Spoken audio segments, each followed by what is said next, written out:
Au Mali, le président de la transition Bando, ici en blanc, et son premier ministre Mokhtar Ouane sont toujours aux mains des militaires qui reconnaissent les avoir démis de leurs fonctions. Les deux hommes ont été interpellés ce lundi et conduits dans une caserne de Bamako. L'homme fort du pays, le colonel Assimi Goïta, a justifié leur arrestation, estimant qu'ils avaient, je cite, saboté la transition. Il leur reproche notamment d'avoir formé un nouveau gouvernement sans concertation avec lui. Ce même colonel Goïta était à la tête des putschistes lors du coup d'État en août dernier.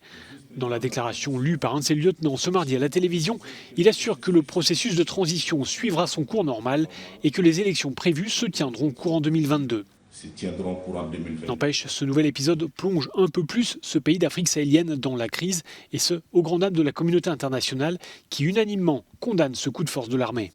Nous condamnons ce qui s'est passé au Mali les dernières heures, le kidnapping du président et du Premier ministre, et nous soutenons la communication qui a été adressée par la CEDEAO et par l'Union africaine. Nous appelons au retour à la transition qui doit être civile.